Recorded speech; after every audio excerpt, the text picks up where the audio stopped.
Well, here we are. We've made it to Monday. It's September 18th, 2023, and this is Up North News Radio. I'm Pat Kreitlow up here in Chippewa Falls on this nice, pleasant kind of Monday morning. Nice to have you here. The radio show itself will get started at 6:06, and we'll talk about, of course, the Packers losing to Atlanta, the Brewers losing as well, but still having a very good homestand. We'll get into some of the headlines of the day. My guest at 7:30 is Scot Ross, the former executive director of One Wisconsin Now, and we'll talk a bit about media consumption and biases that we might see in the media when you talk about so many different kinds of political stories. A lot of times being shared by people who aren't necessarily political reporters, and so you may not get the full story from some of them. And so we'll talk about ways to broaden your political media diet. We'll have Kristen Lyerly here from Arizona. She has a new column in the Wisconsin Examiner this morning. Selena Heller will be here to talk about things she's been working on for Up North News. And Terry Bell, News Director of Civic Media, with 3 things to know to start the week. So, very busy day coming up here. For those of you who are watching live, you know the drill. We'll get started here at 6:06. If you're new to looking up video here, well, just forward this tape about 4.5 minutes and we'll get the show started in just a bit. But first, coffee.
go?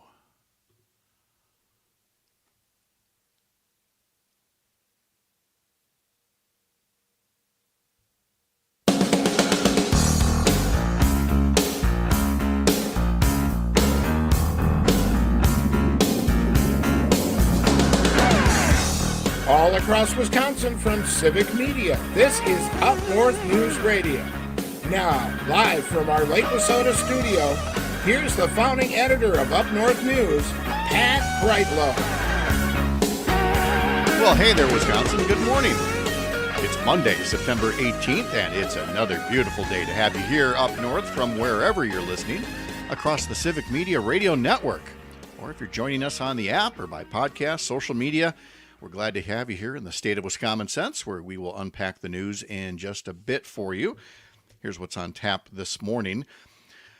We will, unfortunately, have to say, meet the new press, same as the old press. Once seen as an institution of public affairs journalism, NBC's Meet the Press passes the torch to a new host only to see it give a virtually unchecked platform to a 4 times indicted, twice impeached former president who tried to overturn an American election.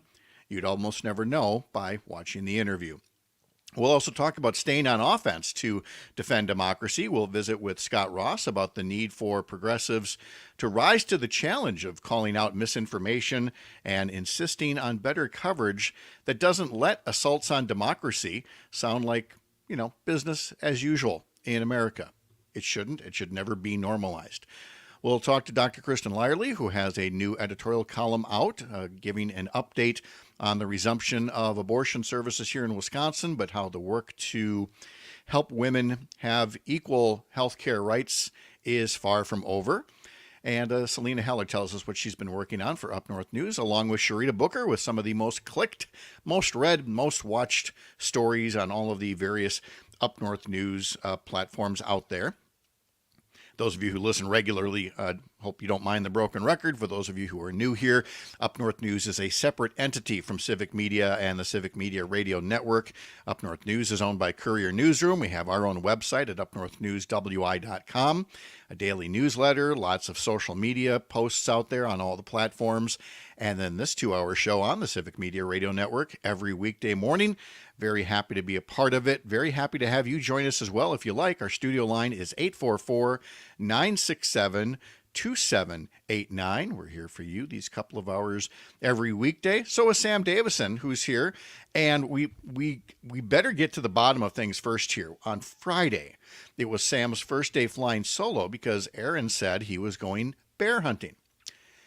Aaron's not here this morning. So it's either that this is Sam's, he's flying solo going forward and everything's okay and Aaron doesn't need to be here, or Aaron's been eaten by a bear. It's one or the other. Sam, good morning. Do you have any update? Gosh, I'd sure hope that Aaron hasn't been eaten by a bear. Well, he's not there. You don't look worried that he's not there. So was this the regularly scheduled routine that you would be solo today? I don't remember. I haven't seen him since. Don't remember? No. I don't remember if he said he was going to be here on Monday or not. So we don't know that he hasn't been eaten by a bear. I guess not. Or that he took one home as a pet. Maybe he found a little cub someplace. We don't know how this story ended with Aaron going bear hunting. No, but I want to find out now. I am too. I mean, look, I normally text him, every morning at about, 5:20 or so, just to let him know what's coming up for the day, or he'll text first, and tell me what's new. And I didn't hear anything from him. And now I'm just afraid that if I ring up his phone, somewhere out there, Mrs. Bear is going to elbow Mr. Bear and go, "Is your tummy rumbling? What's going on?" And I don't know. You had better things to do than bear hunting. You were moving. How did that go? Yeah, better things to do, I guess. Yeah, I moved into a new place, all set up, which is nice. Finally don't have to worry about that. Is your internet working there? No. Well, okay, we haven't really tried to set it up yet. My roommate said that he was going to be the one to take care of it because he's like an IT guy, and he just hasn't done it yet. Like a lot of IT guys, I'll get around to it. I'll be there. I'll get to it sometime between 3 p.m. today and 9 a.m. never. So this sounds like I just thought it was a continuation of the spectrum issues that Todd Alba had been having. You guys you're not in like the same building or anything, are you? You and Todd? No, is Todd? No. Yeah. Okay. Yeah. You're like, I don't make Todd all the money. Come on. He's a talk show host. Yeah. I understand. All right. Well, good luck. Now we have to follow up on the bear adventures of Aaron and the internet connection issues of Sam. But are you mostly unpacked, or are you still? Yeah, I'm pretty well unpacked. I didn't have like a ton of stuff. I was going to say, anyway. you're younger. I remember the time when my wife and I were newlyweds, and when we moved from Rice Lake to Milwaukee, everything fit in, all of our clothing, all of our worldly possessions fit into 4 large garbage bags. 2 went in my trunk, 2 went in her trunk, and we moved to Milwaukee. We can't do that anymore. There's a little bit, you collect junk over the years. You collect treasured possessions over the years, and some junk. You, on the other hand, a couple of garbage bags? There's a little more than that. There's some junk. I don't know. I got a lot of hobbies. Okay, that's true. I mean, you guys have your big screen TVs and your video consoles, things that we didn't have back in our day. But let's not get Grandpa wound up on that. Let's turn to telling you that the weekend I hope was good for all of you as well. It was great to have Dom and Crute up in Chippewa Falls for Oktoberfest. We got to watch them do the show from Loopy's along the Chippewa River. They talked to congressional candidate Becca Cook. I interviewed her as well, so we'll air that in the next day or two. And then the rest of the weekend was nice, up to Chetek to have lunch up at Gilligan's, up on one of the lakes there. And then my wife made the best apple crisp ever using apples from a neighbor's tree.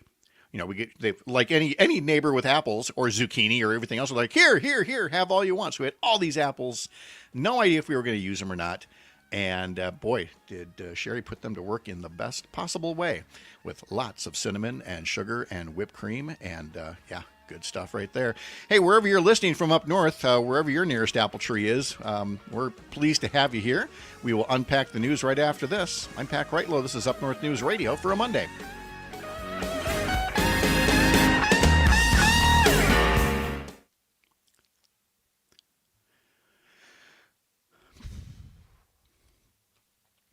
All right, not my smoothest break heading in, but it's Monday morning. What do you want, right?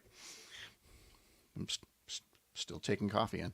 And you've had no coffee, right? Yeah. Like, I got up and I turned my coffee maker on this morning, and then it just, like, I think it, like, dried out, and with all the lime and Madison water, it just kind of clogged up the pump, and now it just won't move. Uh-huh. So I don't know what's going on with it. I'll have to look. Well, might just need one of those... like you rinse it with like a water vinegar solution or something. So, Yeah. It's not as easy as, say, on a printer where it's like a clogged nozzle and you can hit a little button and it cleans the nozzles, and whatever. They should have that for coffee makers too. So you said you're going to talk first before the interview? Yes. Okay. Yep. And you've got Bobby V ready to roll there. Yep. Okay.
Take good care of my baby.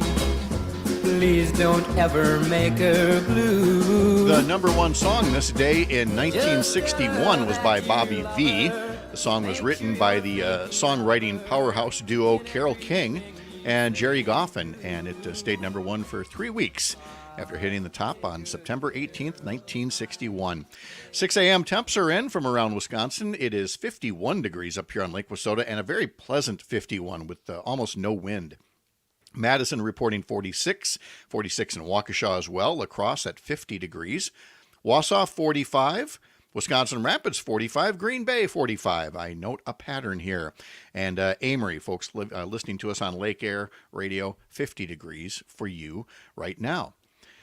As I mentioned earlier, we have a daily newsletter. You can sign up for it at UpNorthNewsWI.com. And the newsletter this morning, as put together by Christina Laurie, includes my editorial in there on how unusual it is that now when we talk about impeachment, we have to specify which one we're talking about, whether it's Republicans talking about impeaching Joe Biden or Republicans in Madison talking about impeaching a state Supreme Court justice, and in both cases using it as a time waster and a diversion from the things that they actually need to be doing.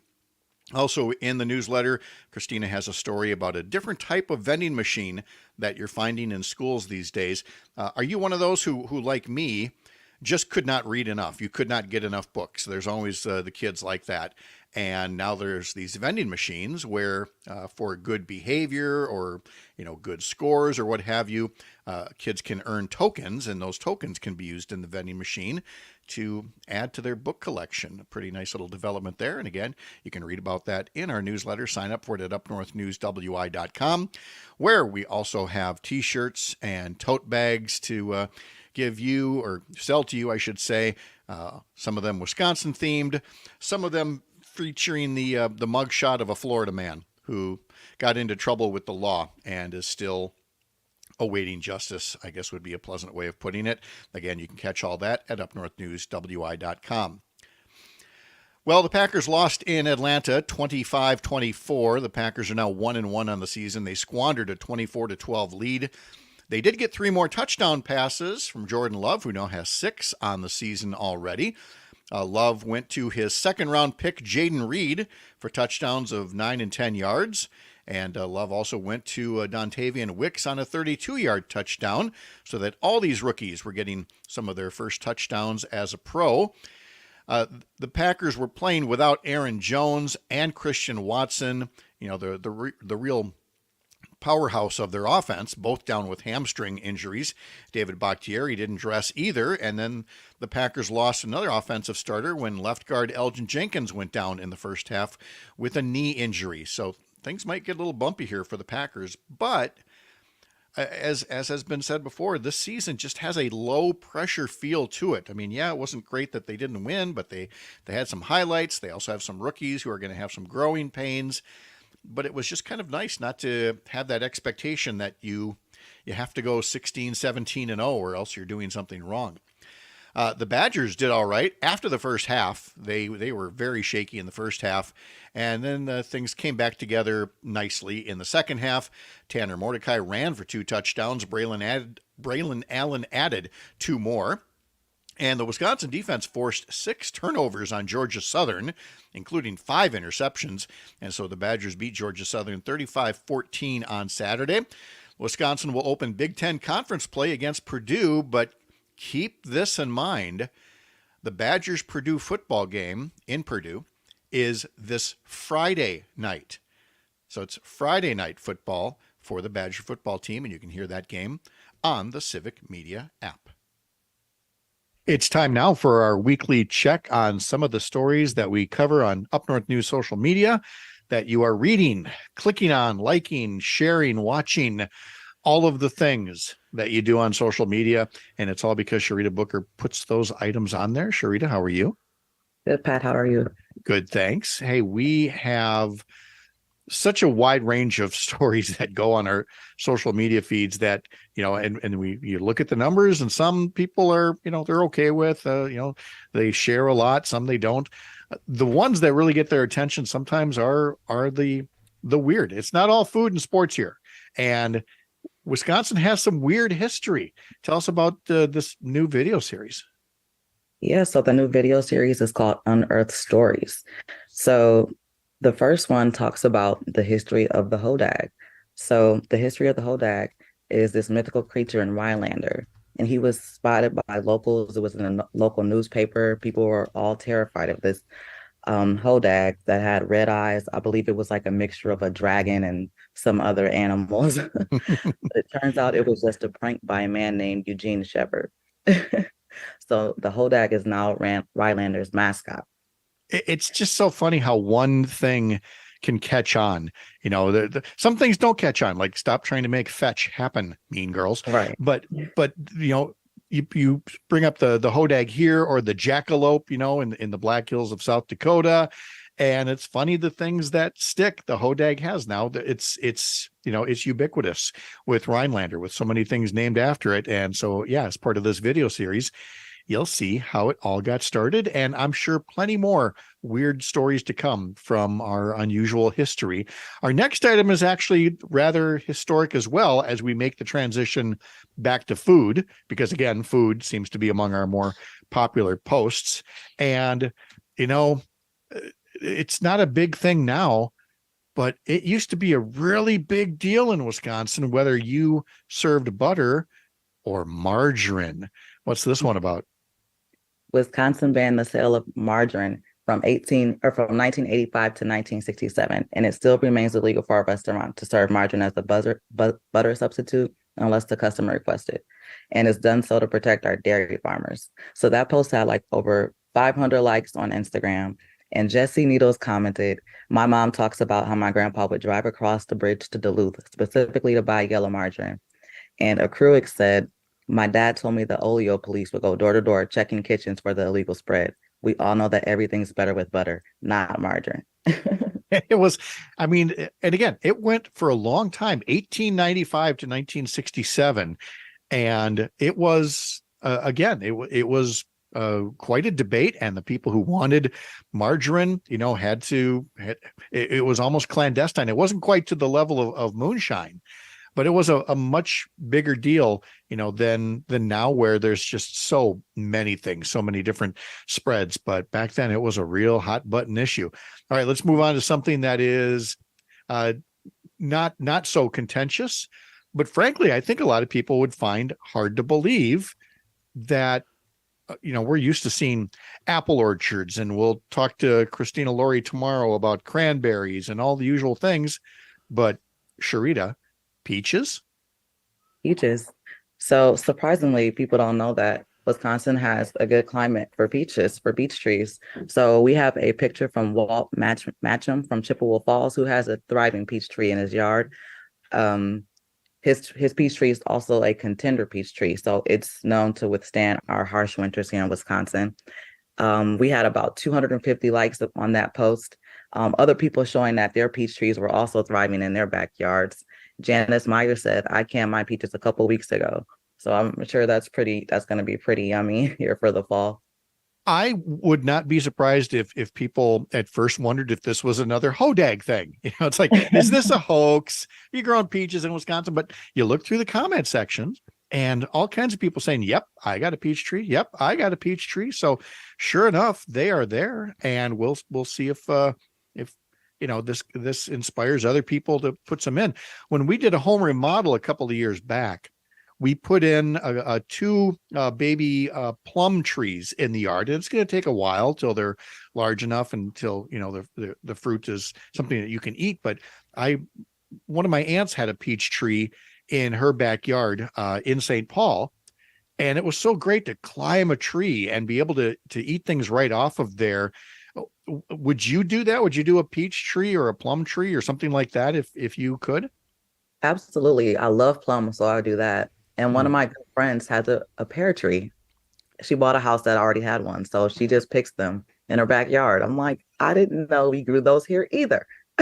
That is wild. Yeah. And we've spoken before when we say, why are there so many wineries in Wisconsin? Because again, there's something about this Great Lakes region, the climate, that obviously not every type of grape, but enough can to make for some really good wines in Wisconsin. So, again, we talk about cheese or cranberries or beer all the time, but there are these other things that grow right here in the dairy state, which I guess is also the peachy state as well.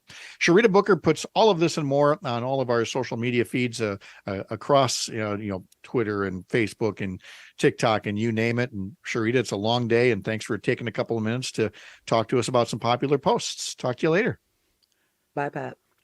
But I did misspeak. I said that my aunt had a peach tree in the backyard in St. Paul. No, it was a plum tree. And but I don't take back a word I said about how fresh and good those plums were when you're taking them right off the tree in the backyard. All right, let's unpack the news for a couple of minutes here. Again, our studio line, if you want to comment on things in the news, 844-967-2789. And I'm going to start with a familiar topic, and that is the whole notion of giving a serial liar like Donald Trump a platform where basically he can say things unchecked, or by the time they are checked, what's the old saying? You know, a lie can get halfway around the world by the time the truth is putting on its shoes.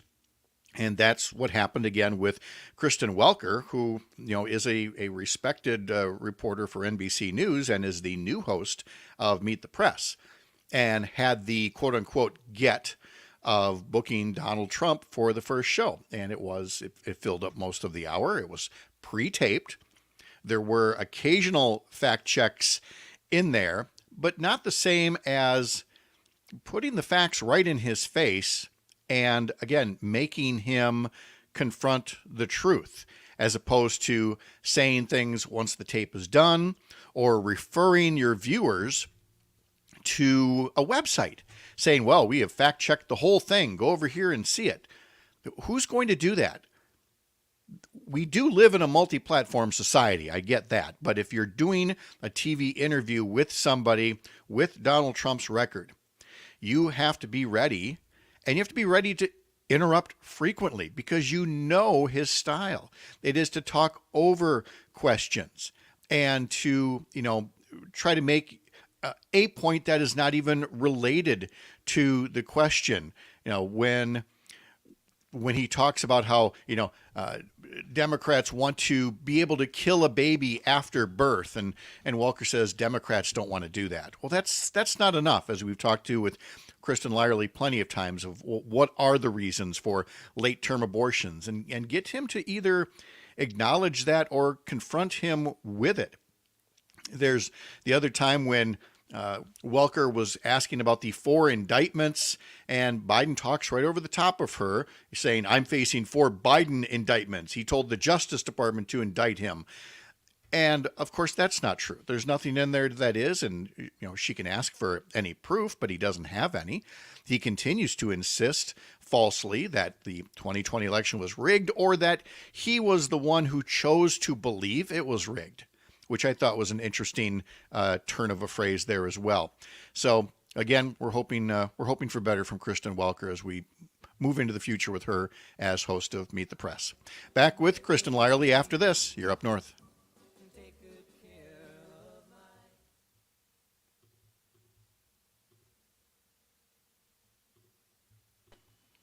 Hey, good morning. Good morning. How are you? Oh, look at you, wide awake there at 4:29 in the morning. Yeah, but across the street it's 5:29, so it's not so bad. That is just so funny. Yeah. I think about that every time when I'm driving across North Dakota next week, and I get to the line between the Central and Mountain time zones, and it's always like, really, you could just live across the street from a time zone? Yes, you can.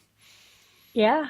It's got to be really confusing too, because your phone pings off of different cell towers. Yes. So if you really live that close, it might ping off of one in Mountain Time and then another in Central Time, and it could flip. That's what happens to me here. Yep.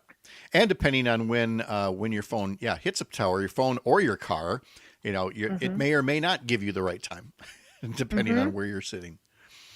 Yep, I've learned how to manually set the time zone on my phone. Perfect. Yeah, you really need that in that case. Boy, they really the Examiner turned your column around really quick there. Is it out already? Oh yeah. Yeah, I know she wanted it yesterday. She asked me actually Saturday morning, so I was able to. It came from the heart. It was easy to punch it out. And thanks for taking a peek at it. Yeah, happy to. Like I said, I really thought it was spot on. So let's see, what do we got here? Oh, that's for later.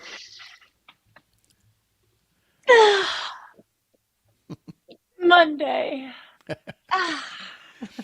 When, and you're back. You're flying back Thursday, Wednesday. Wednesday. Okay, all right, Hmm. good. Yeah, and then I actually have some time off. I've got a bunch of ACOG meetings. We've got a state meeting and then a regional meeting and then some national meetings, like 3 weekends in a row. So Okay, yeah, it's going to be a lot of ACOG. well that's good. They need you. Yeah, we've got big things brewing. Do you now? See, I I don't know whether to believe you, given the what I've heard about, some of the debate there, and whether you go all the way on, this policy or that policy. So I wish you luck. Thank you. We've been able, fortunately, to the national policy stands, but we don't want to see interference in our exam rooms, and nobody wants that for anything. Right. So we want politicians out of our exam rooms. But Hmm. when it comes to statewide politics and what is palatable in Ohio or Idaho is not going to be the same thing that's palatable in Rhode Island. Right. So we've got to really strengthen our state teams, and that's what we're focusing on. Okie dokie. Hmm. Good.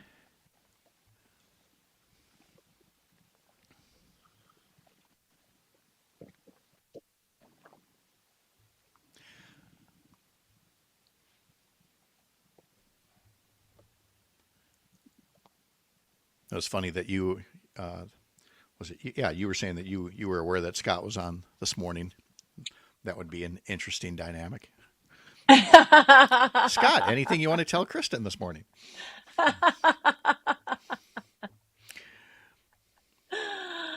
Ah, yes. The transitions. See, we're like a big happy family. Oh, we are. We totally are. Motherhood for Good, Scott Yep. Ross, Selena, Yep. like the whole thing. The whole thing. We're just one big cabal. We are. All right. Let's do this. There we go. All right. Stay right up. Stay right up on your microphone for the bumper music here.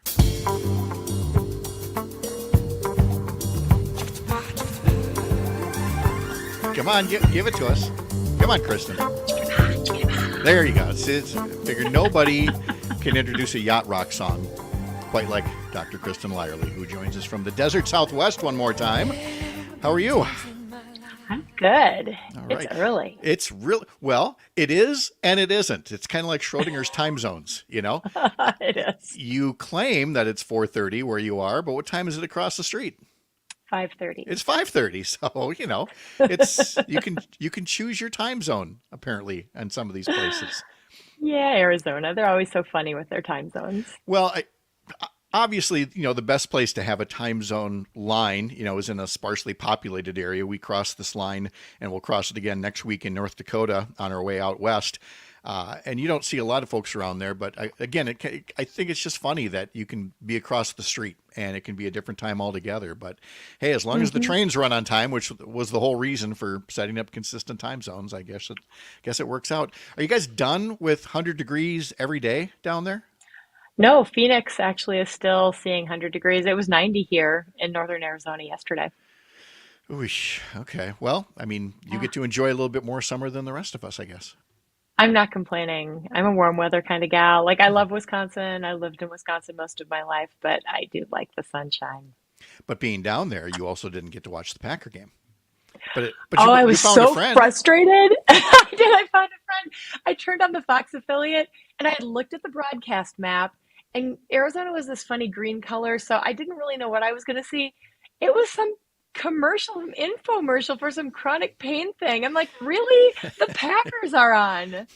But I got to listen to Wayne and Larry, and this is old fashioned, I know, but I just Mm-mm. love them. They Yes, add I so do too. much color, and I just love listening to their banter. So it wasn't a loss. It was just a different way of doing it. No, I think they do great, and and Wayne Larrivee, I mean, he was the Bears announcer for many years, including when they won the Super Bowl back in '85. And I remember listening to him. I listened to WGN a lot when I was living in Milwaukee, and just thinking, God, this guy is just the best. And then for the Packers to land him, about 10 years later, and we've had him for all these years now. So yeah, it makes you when you're spoiled, when you have like really good announcers, when you're in other markets and you hear people and you go, ugh, they're just kind of boring or bland or over the top maybe. And we've got some good ones here, Brian Anderson calling TV games for the Brewers. And so, yeah, at least you got to listen to it that much. And I know, Arizona, you are way, way not the only Packer fan in Arizona. It's loaded with Packer fans down there. It was funny. I went out to get some more coffee in my hotel room and I had my Packer shirt on. And the housekeeper looked at my shirt and said, "Oh, are you a Packer fan too?" And I said, "Too." And then we bantered for a little bit. And then one of the maintenance guys was like, "Oh, you guys like the Packers too?" Oh yeah, it's just there's more than a few snowbirds down that way, and just people who've picked up on fandom to begin with. But you'll find These that are wherever these you go. are Navajo people. These are not people who live in Phoenix. Like these are people who live on the reservation. I just thought that was so great. That really is. Hey, Yeah. along with all of that, you were doing some writing over the weekend. You have a brand new op-ed that's out in the Wisconsin Examiner. Our friends over there, you can find them at wisconsinexaminer.com. And it's all about the return of abortion care services in Wisconsin, which apparently starts today. Well, in fact, that's what your column starts with, is that they're resuming in Madison and Milwaukee today after a 15-month pause. And I know that you've mentioned this on the show already, but just for folks who are going to go look at the column, it's again to point out that this is a step and that there is still so much work, especially when it comes to rural healthcare services, to be done. Well, let's remember that abortion is healthcare, and aspects of abortion care are integrated into every piece of the reproductive healthcare that we offer, whether we're emergency medicine docs, family medicine docs, OBGYNs. When we're helping somebody manage a miscarriage, when we're helping somebody with infertility treatment or somebody who has a complicated pregnancy, abortion care is part of all of those things. So it's great that the clinics in Madison and Milwaukee are open, but we need this law to be clarified so that all across the state and the other 97% of the counties of Wisconsin, medical providers feel comfortable offering health care to women. Sure. And we've talked, like I said, some about the reasons before that, but I want to get to near the end of the column where you note that, there are all kinds of people who give you hope, who recognize these things. And they also, as you write, understand that this issue is intimately tied to upstream factors that affect our health: affordable childcare, clean water, public education. And I'm just thinking of all the things that are supposed to be worked on right now, getting worked on right now in Madison and in Washington, D.C., and they're just spectators to these other spectacles of impeachment and other, pieces of gridlock.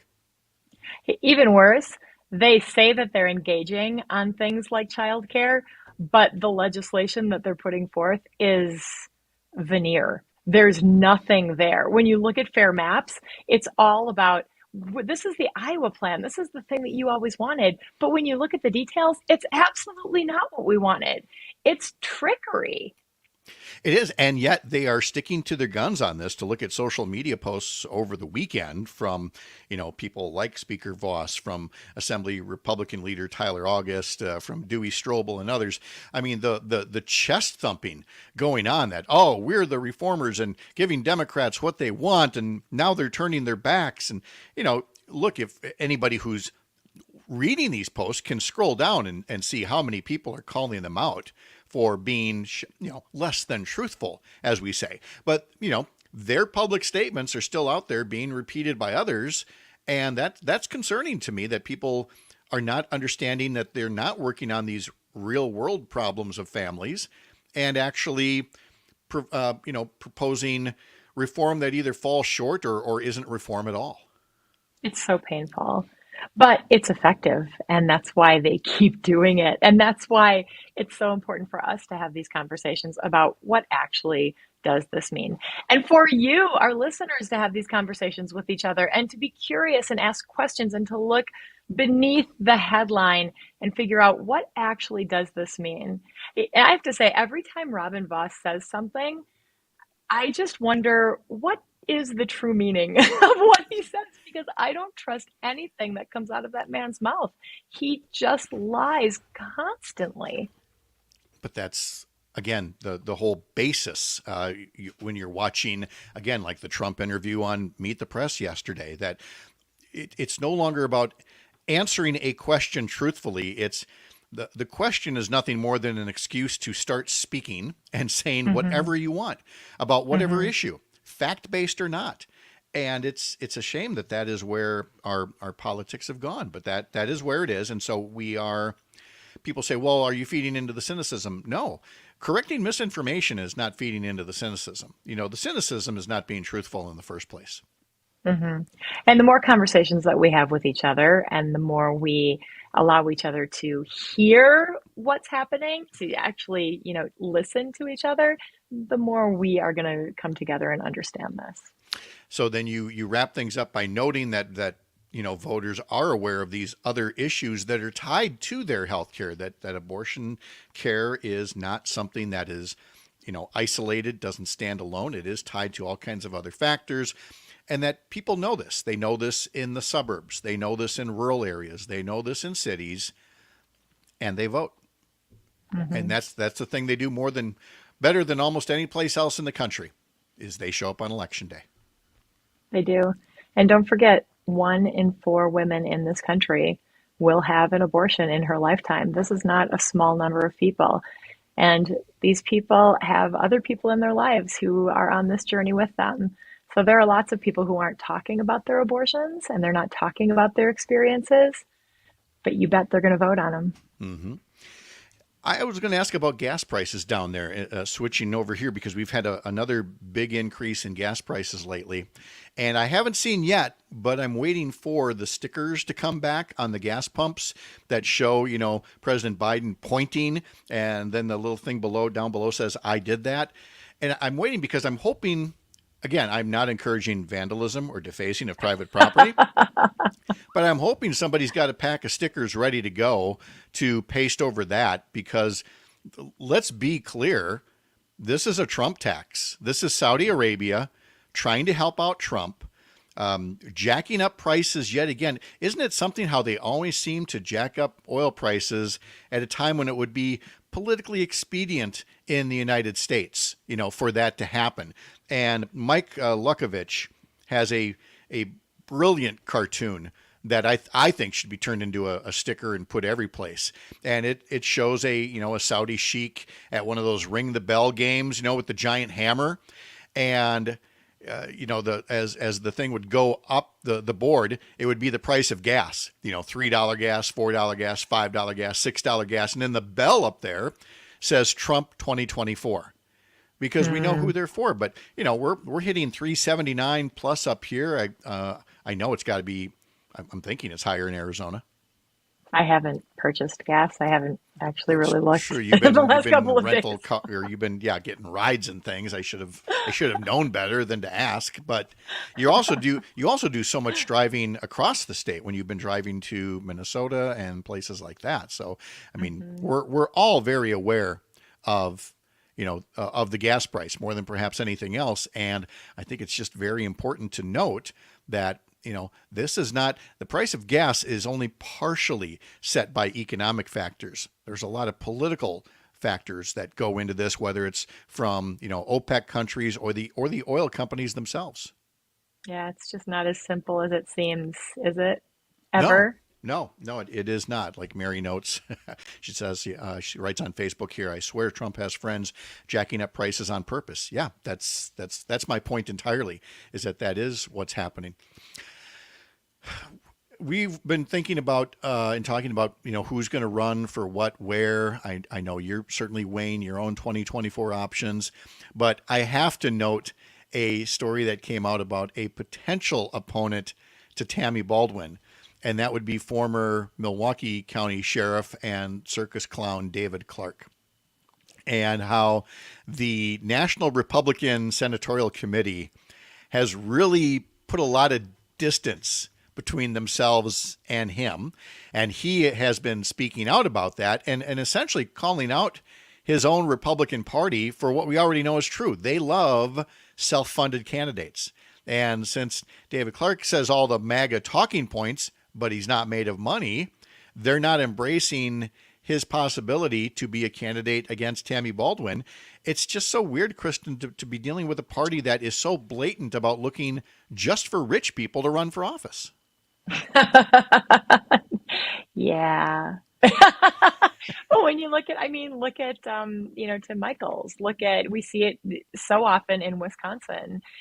The GOP is all about dollars and taxes, and it's not about people and building community like the Democrats are.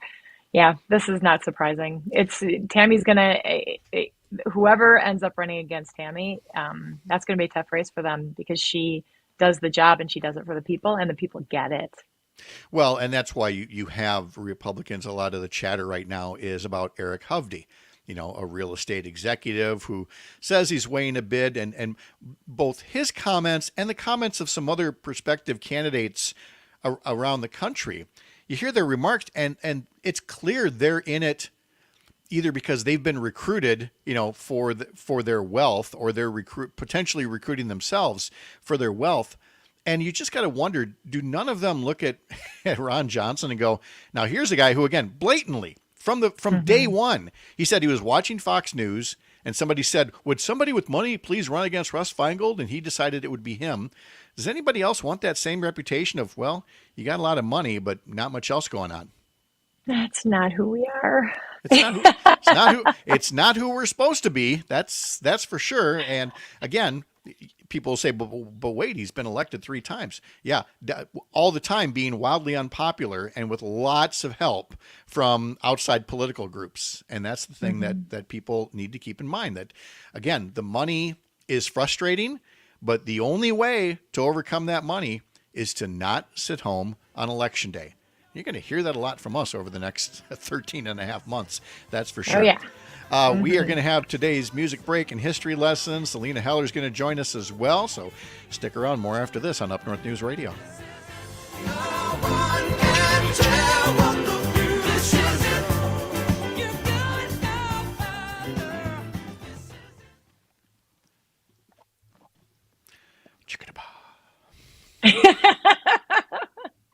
You know what song we need? What? On the radio. Whoa, on the radio. Don't you think?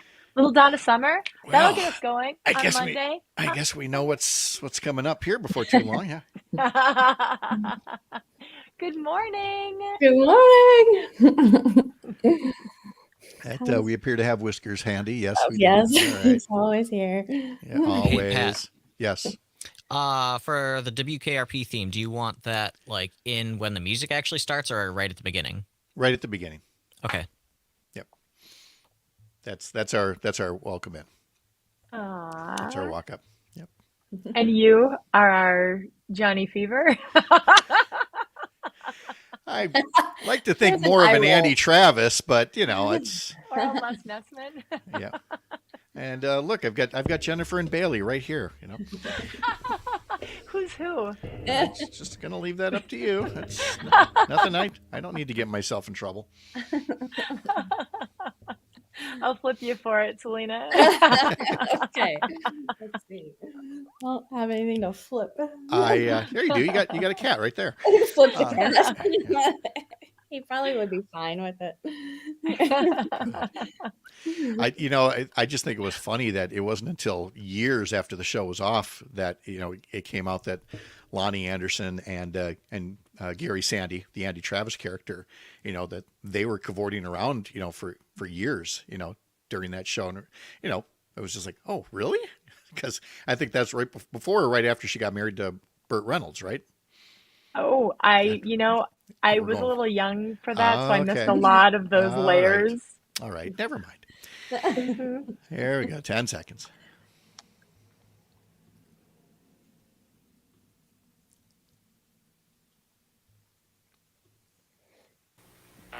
Weather today in What the you're greater hearing Cincinnati now, area. this is the original intro to WKRP. Listen to these clips from the radio. Solid plastic, so don't settle for imitation.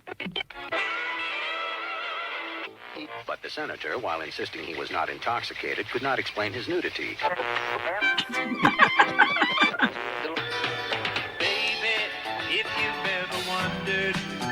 And then it comes up full. But I've always liked that. That was the season 1 intro to WKRP in Cincinnati that started on this day, September 18th, 1978. The little TV series about a little radio station that switches formats from easy listening to rock and roll. It only lasted 4 seasons, but enjoyed a lot of support from real radio professionals who recognized the quirky characters in their coworkers and inspired a whole bunch of idiot children like me to go into radio and find out that everything that was in that show is absolutely true.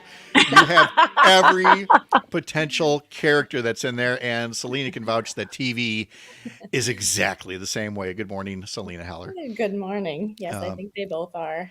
oh All the my- quirkies. Oh my goodness. And not that they all necessarily, like not every sales manager is like Herb Tarlick, not every news guy is like Les Nessman, but there's these different quirks that these different characters have. And it made the show so charming. And unfortunately, you don't see it in repeats much because one of the things that made the show so real was that they were playing music of the day. They're coming in and out of records from that day. And the cost of music rights nowadays is just insane. And so they can't really afford to put the music back in syndication. But I do wish more people would have gotten a chance to see it, though I definitely get the impression I'm talking into the wind and dealing with two people that were too young to appreciate this show that I'm rambling on about.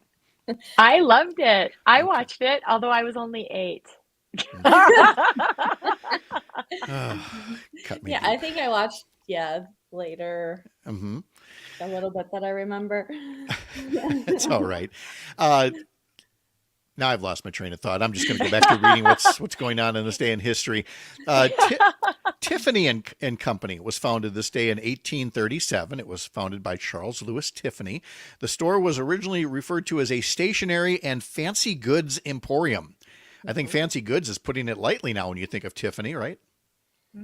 Yeah. Yeah. A couple of business notes today. On this day in 1851, the first publication of what would become the New York Times.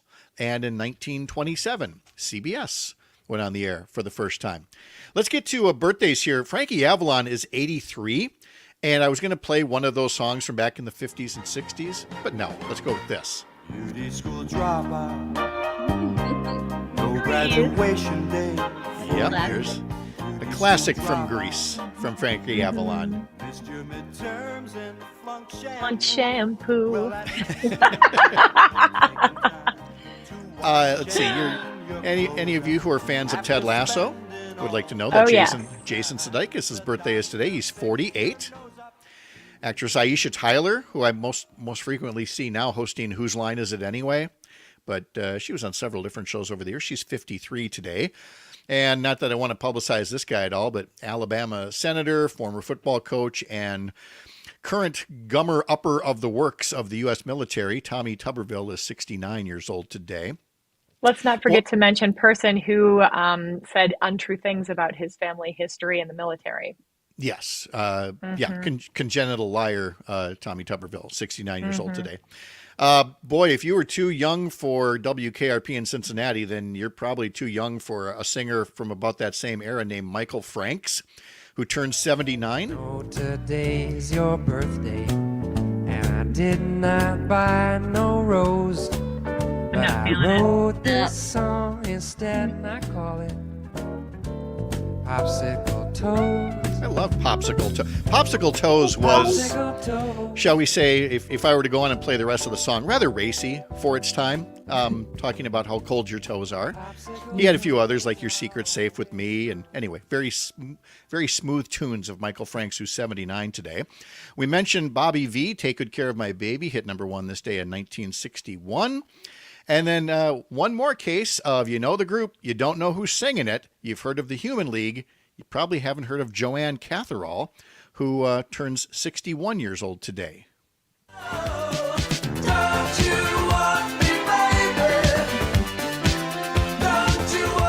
And This is where you'd hear Joanne most.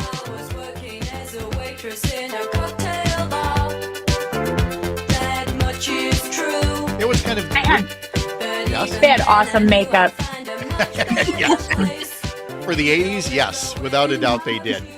And I figured that's what Gloria Gaynor and I Will Survive was to the 70s. I kind of feel like that verse was to the 80s. Like, yeah, I wasn't in the place I'd want to be, but I knew I'd find a much better place either with or without you. That was a very good line for the time. And telling boys, yeah, don't take me for granted. Yeah, we don't care. We don't care. We got places to go. How about you? Oh gosh, Selena, you've been working on several stories since we talked to you last, but you've got things that are coming up too. I know that when Christina Laurie's on tomorrow, we're going to talk about. We've talked about how there have been sweet corn festivals and other things, apple festivals. It's cranberry season. Are you going to Cranberry Fest? Oh, always. Gotta go to Warren's. Yep, Warren's Cranberry Festival. The thing about Warren's Cranberry Festival, it has my favorite parade. It's the best parade. Why is it the best parade? It's just a big parade, and they do a lot of competitions. Like it's a parade known for like band competitions for high school, so it's a big deal if the high school band wins the competition. Of course, there's royalty float awards and the rest of the floats to get awards.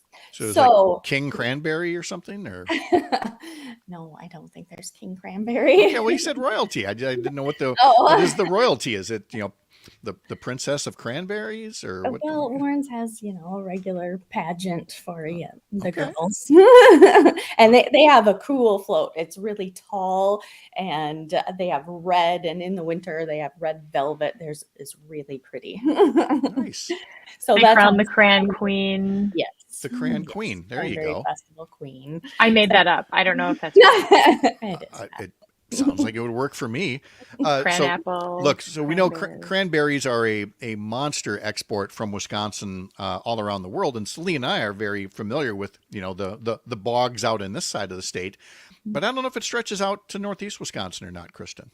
Cranberry growers much out there? No? Nope, mostly the western part of the state. But have you ever seen the harvest? Because it's absolutely beautiful the way that they do it. Yes, it is. Yeah. And I think, in fact, like that's part of like the school, like in whatever grade you go visit a cranberry bog. So you learn all of that stuff. Well, that's the funny thing about it, being harvest time. And again, we've talked about apples and corn, and I'm pretty sure I've mentioned here previously that I'm going out to Idaho in a couple of weeks to visit daughter and grandsons for potato break. That Idaho kids get, like a week or two off of school for the potato harvest because so many of them are still working on that. I don't know that there's a Spud King. I know the hockey team in Idaho Falls is called the Spud Kings, but I don't know if there's an actual Spud King. So I'm going to be looking into that when I'm out there. Are there mascots that look like potatoes? Could be. I don't know. More investigating coming up. We'll talk about that as Kristen does her Miss Potato Head impression. More in our next hour of Up North News Radio.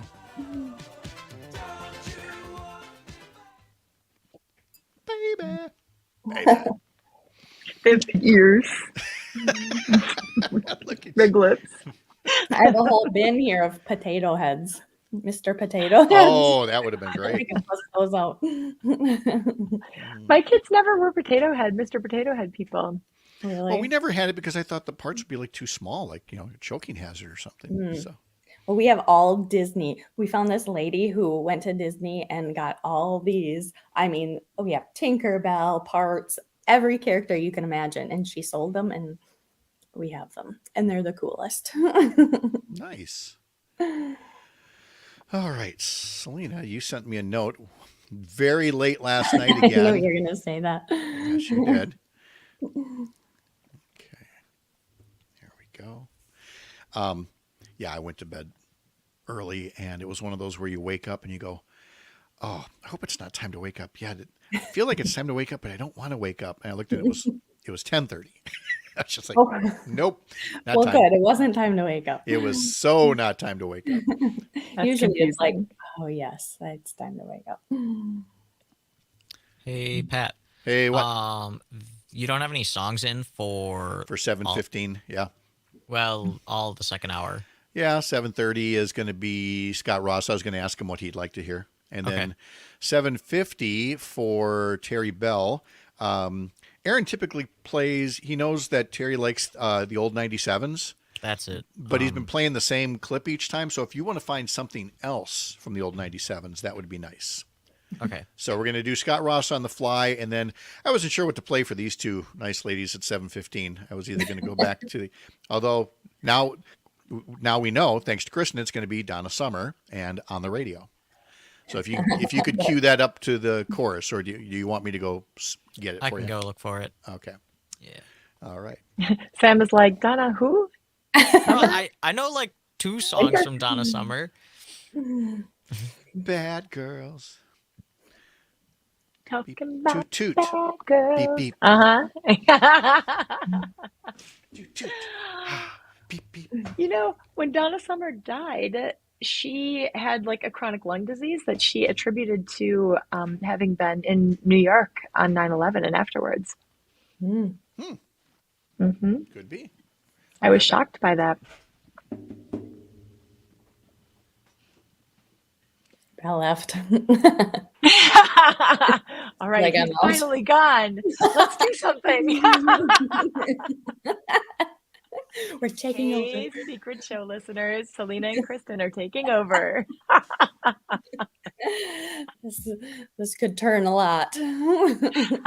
Dad's gone. Where's the liquor cabinet? I know it's early, but it's 5 o'clock somewhere. Well, it's 5 o'clock in the morning here.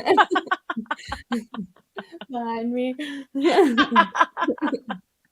I'm Busted. joking. I am not condoning that.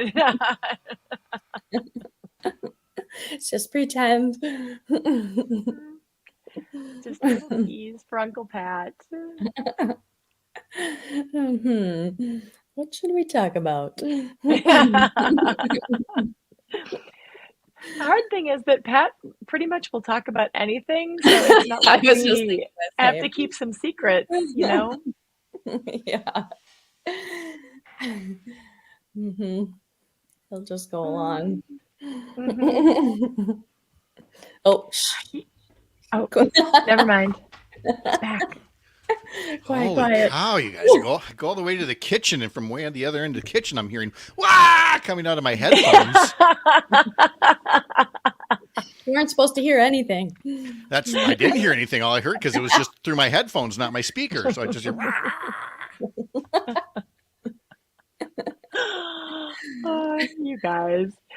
Okay, so here's my You guys question know for I can you. play back the tape after the show, right? You have more important things to do. Have you actually seen where they flood the bogs and then they go in and they beat the cranberries off the bush and they've got the big yellow booms there? It's just so beautiful because of all the different colors, and it's like such a perfect time of year, and it's so Wisconsin, and And love they it. do tours like that. Well, tours to the cranberry bogs during the Cranberry Festival. That's so great. I did not have time to work on the National Day thing, and there are a ton of them. So I'm just going to rattle a bunch off, and you all just jump in and react however you like on this. It's National Cheeseburger Day. That is the first one listed. That is correct. Perfect. I'm just looking to see what would be the last. What's a good last one here? I don't know. I don't think I want to go down the road of National Purple Bra Day. Apparently, Very it's supposed specific. to. Yes, well, it's to Why purple? it's show your support against breast cancer. But I'm like, what are you showing your support for again? Purple bra. Mm-hmm. I thought the breast cancer color was pink. Doesn't even make any sense. And awareness is October for breast cancer. Let me see here. Something's not right here. What is? Yeah, hold on. Started by Breast Cancer Care WA. What is Breast Cancer Care? Washington.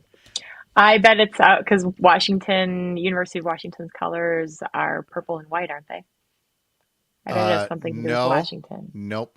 Western Australia. So apparently purple is their color there. So we're not even going to get into that. So we're just going to let that one go. Australia. So I think we're going to have to end with Rice Krispies Treats Day. Because I don't want to talk about Lance Armstrong. So. Mm-hmm. All right, about 15 seconds here.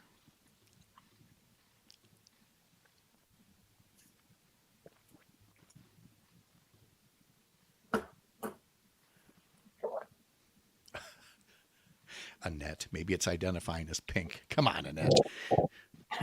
Here we go.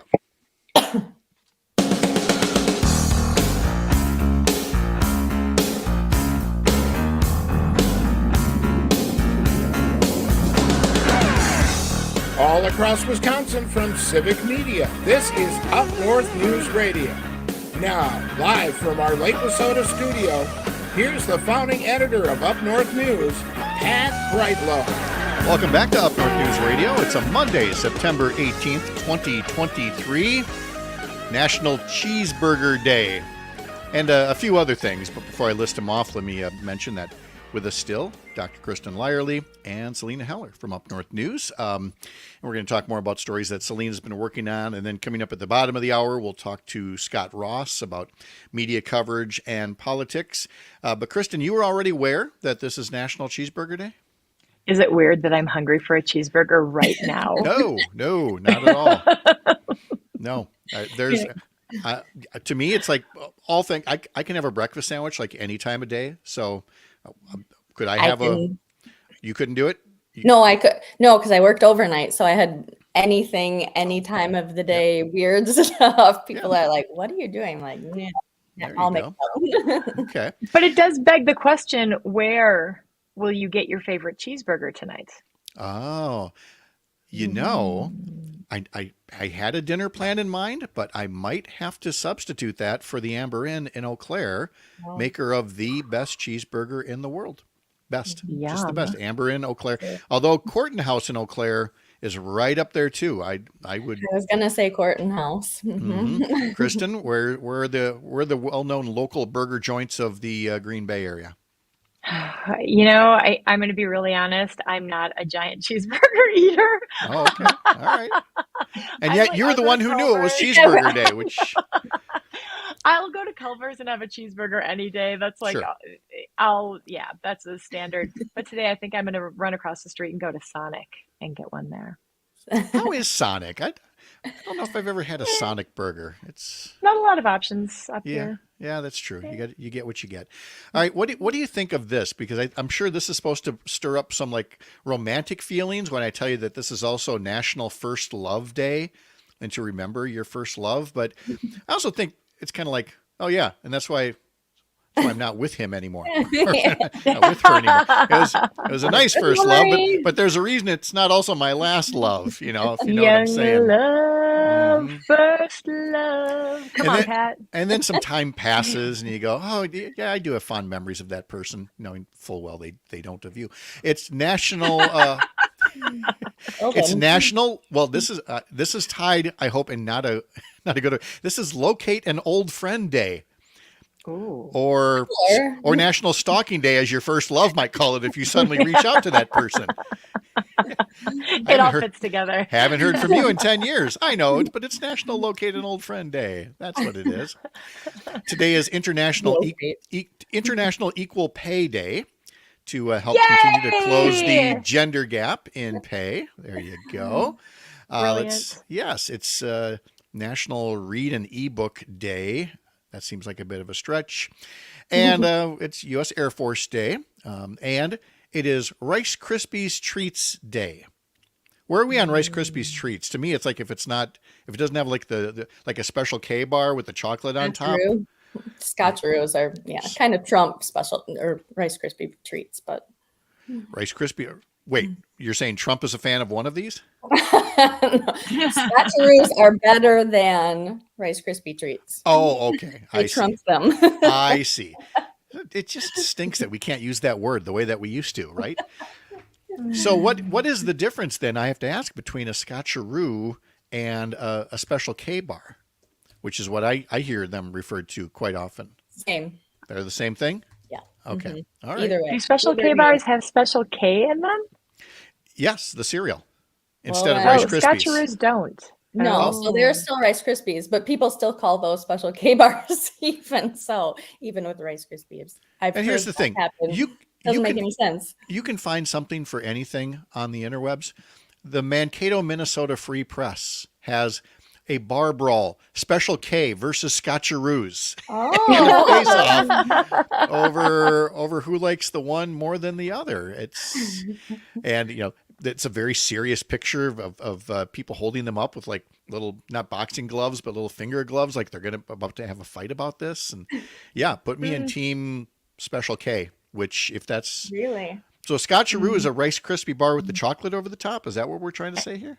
Well, they have like peanut butter and butterscotch chips also, and I believe that's how it is. What we've done is we've completely destroyed any nutritional value in either Rice Krispies or Special K, right? Like Special K used to be the cereal that your mom ate when she was on a diet. Yes. Do you remember that? Yes, I It came do. out as like Whenever a you saw healthy that come out, when you saw that box, it's like, stay away from mom. She's not happy right now. Yep. But now we bake with them. It's not that anymore. Now that I'm thinking, somebody gave me a recipe on, the good old recipe card, and it said Special K bars, but it was actually an old coworker, I believe, and it was Rice Krispies in it. So Okay. not Special K. I got a minute before going to commercial here. So whether it's Special K bars, which a neighbor of mine used to make, that was her go-to if she was not having a great day and wanted to just do something or wanted to bring something in a hurry to a dinner, would make those bars. I don't hear either of you saying that. What's your go-to thing? Will you whip out a batch of chocolate chip cookies? You just have to make something sweet and delicious in the kitchen. Kristen, go. Oh, my friend Anne's chocolate chip cookie recipe. So good. All right, Selena. The family reunion I had a couple weeks ago, I made a banana trifle, but was going to make Scotcheroos, but then went with Rice Krispie treats also. Oh, wow. Just there's a lot of diversity there Overachiever. in the Heller kitchen. Yeah. Let's take a break. And when we come back, we will catch up with the Packer game yesterday, the Brewers as well, and get the forecast from Weatherology. Wherever you're listening across Wisconsin on this Monday morning, when you're here, you're up north. We'll be back right after this.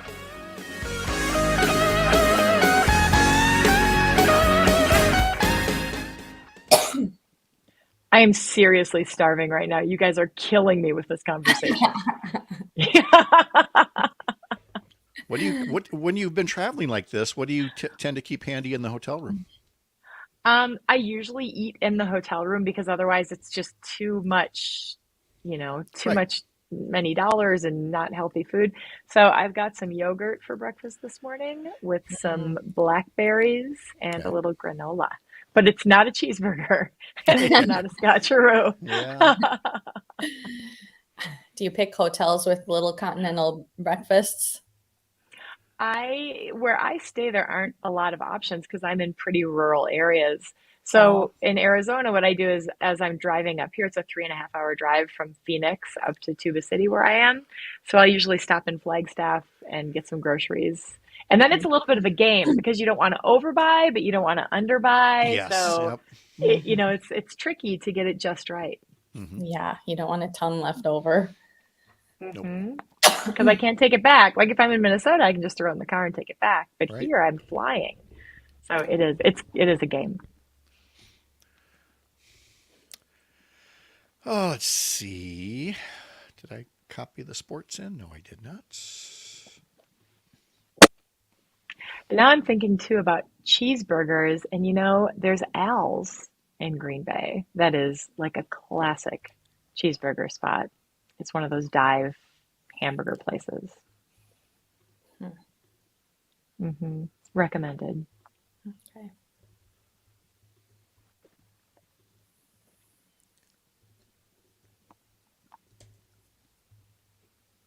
Now I'm getting even hungrier. Maybe we better change the topic. All right. Let's talk about purple bras. I thought 10 seconds. Here we go. I don't know about that choice.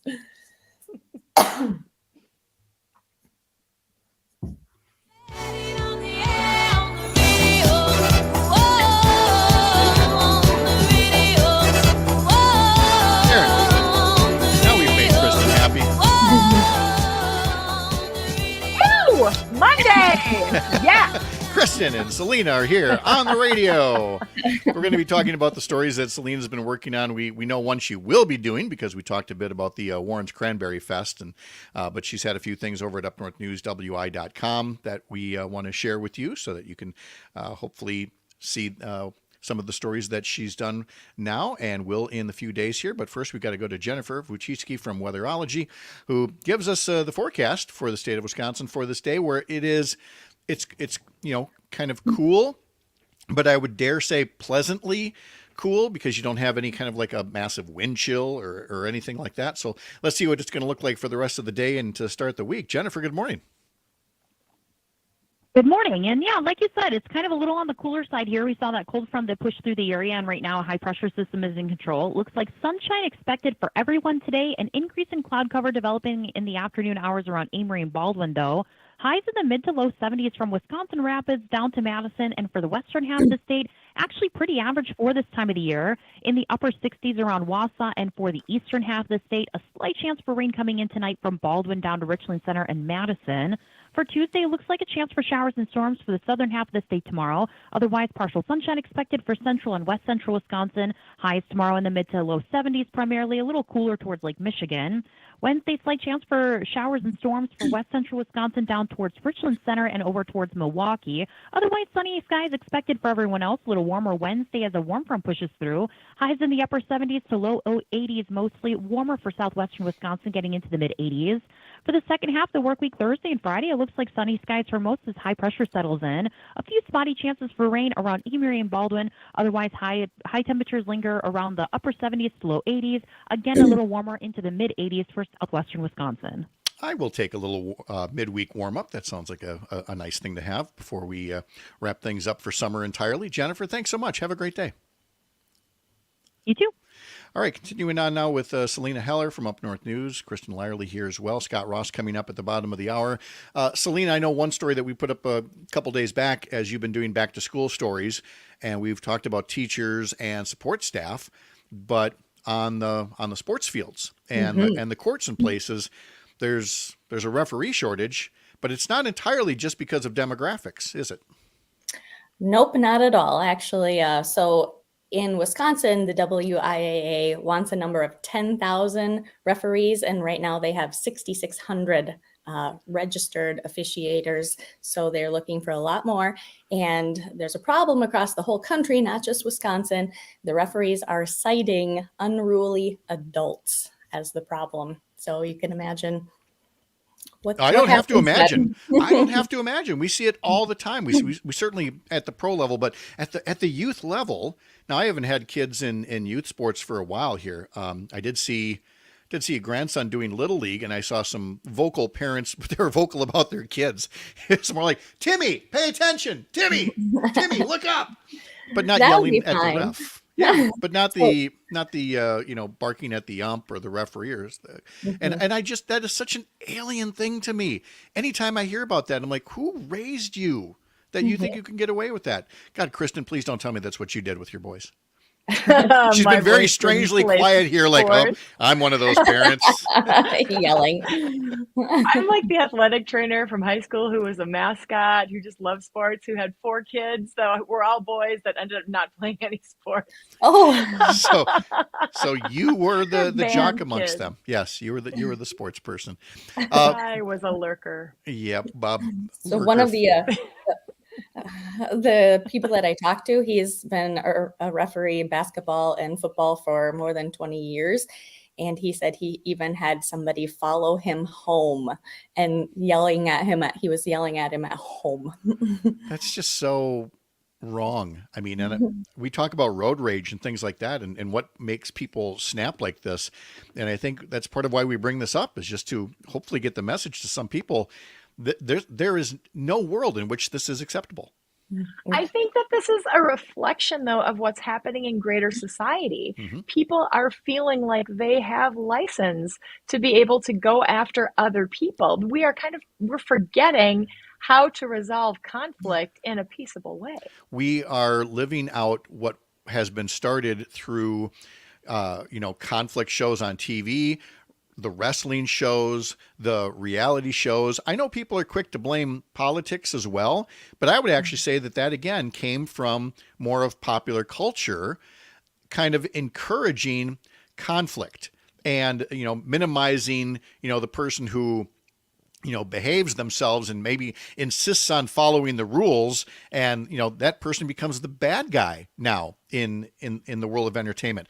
Somebody was mentioning over the weekend here, they were very unhappy to hear that the U.S. Senate is thinking of dropping its dress code for senators, not for visitors, not for staff, but that the senators can themselves can wear whatever they want. And they were bemoaning, like, look, somebody needs to set the example. And, if, and we know John Fetterman, for example, the senator from Pennsylvania, big fella known for wearing shorts and hoodies. And that's fine that works for you in 99% of the cases.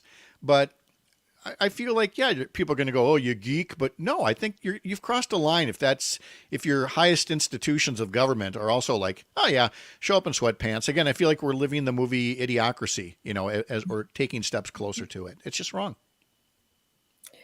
Yeah, you need somebody to set an example. Yeah, yep, exactly. So that's why I'd like to announce I'll now be wearing a suit and tie from now on as we do a radio show. Do they make a plaid suit? Wow, you're going back with the plaid there, aren't you? The whole reason I wear so much plaid is that for so many years on TV and in politics, it was just a very straight-laced suit, dark blue with a nice solid tie, a nice solid color shirt. I finally get to break those bounds and express yourself. And Kristen just keeps coming back with, okay, old man, is that it? You're gonna break out the plaid again? You look great in plaid. It's your thing. Apparently it's my thing now. All right. Other plaid wearers include bow hunters. They are underway with things now or shortly, Selena, on bow hunting. Saturday, the season started for archery and crossbow. And a fun little fact there is they're getting bigger in numbers. The DNR told me on Friday that out of all the 600,000 hunters across Wisconsin now, 300,000 of those are bow hunters. So that number is going up.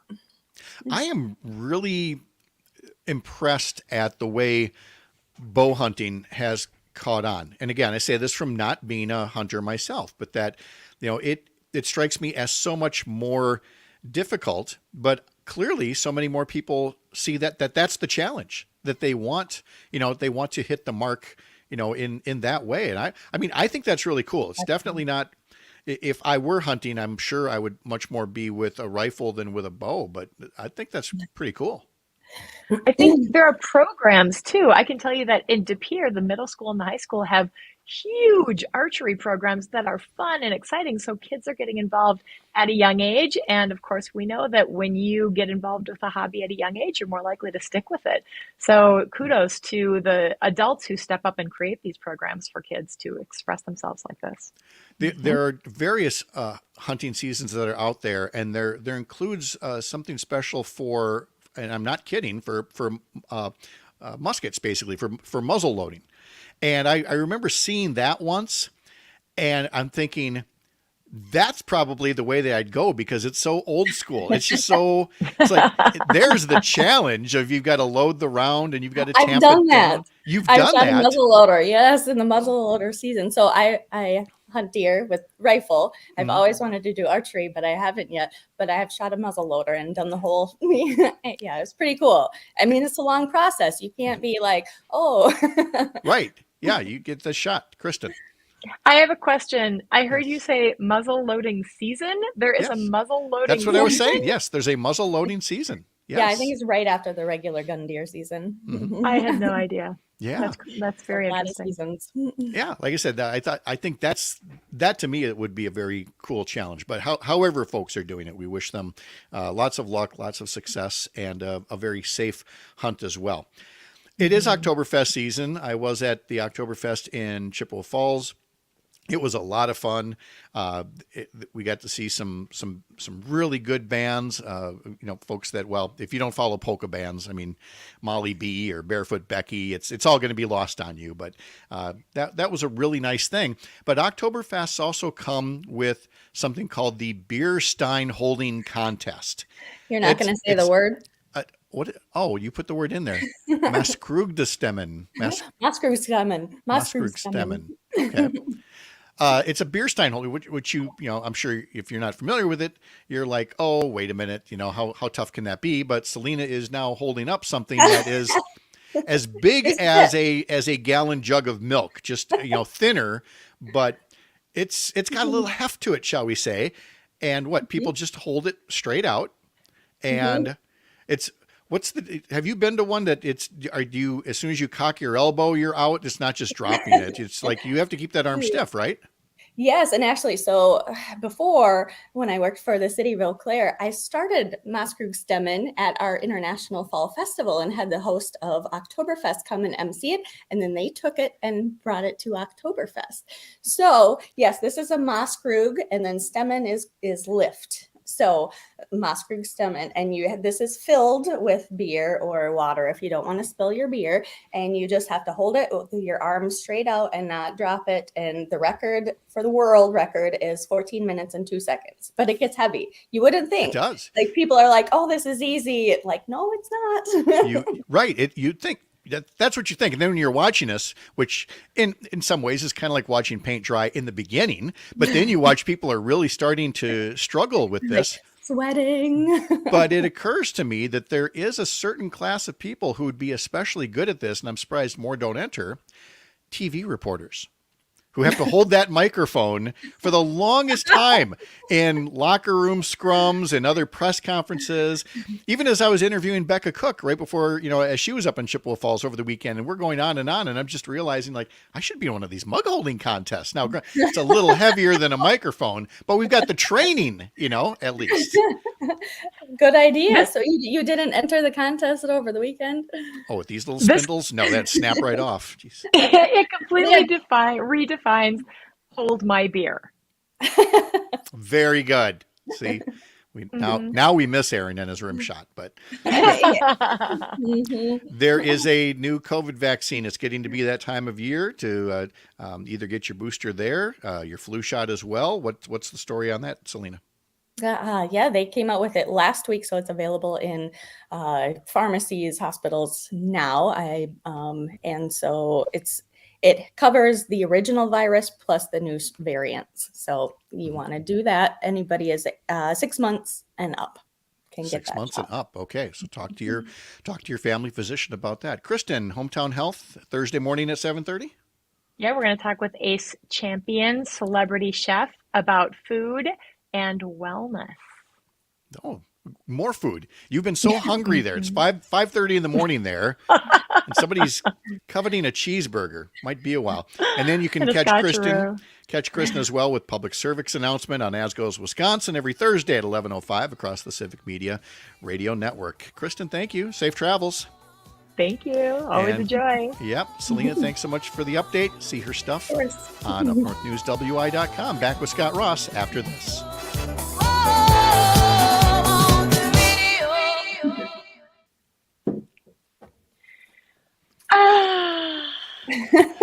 Stretch. I'm going to go talk with Jessica Van Egeren. She says hello. Oh, I miss her. Tell her hi. Okay. Tell her I did it with a little whine in my voice, like she's gone. But she's happy, and that makes me happy. So that's great. No, I was just kind of stalling for a minute in case Scott actually, comes on in the next minute or so. You could say hi if you wanted, but if you got to run, that's fine too.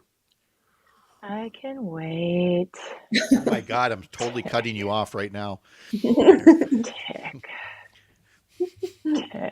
Bye.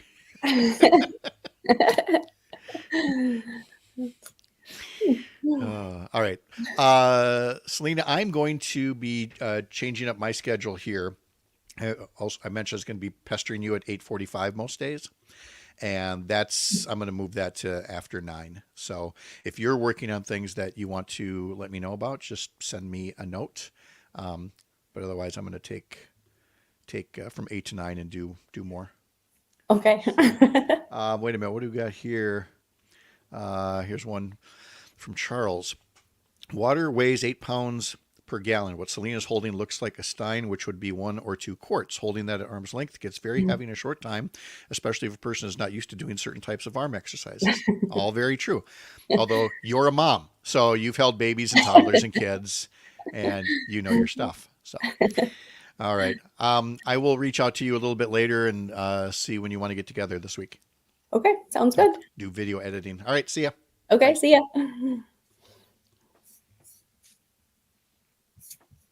Hey, Pat. Hey, what? If Scott doesn't get here in time for picking a song, you got something you want? Oh, yeah, I suppose I should do that. Let's go back up to this day in history.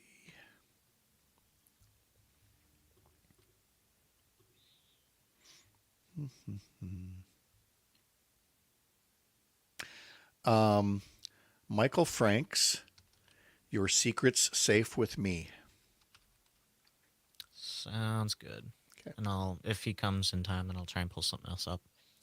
We may have run out of time, so just go ahead and have that one queued up. Okay.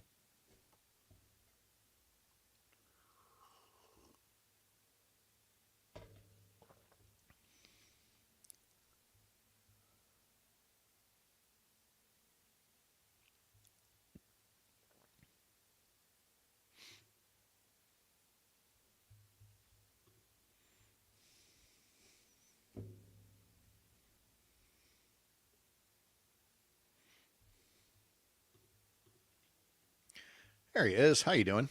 Hey, what's happening? Where are you at these days? I'm at my house. Okay. Are you around this weekend? Was I around this weekend? No, next weekend. I think so. Okay. Sherry and I might be down, so I might, once I figure out my schedule, see if you're okay. around. Yeah, cool. Okay. All righty. What are we talking about? I'm actually going to start. I'm going to start by talking about media coverage. I'm going to do a little rant of my own before I bring you in. Mostly because of that whole Meet the Press thing, and we're just going to talk about media bias, and that's going to get us into the Journal Sentinel. But that's cool. Yeah, we could. Why don't we talk about media bias, and I'll bring that up as an anecdote rather than having it be like the center of our. Exactly. All right, here we go. 10 seconds.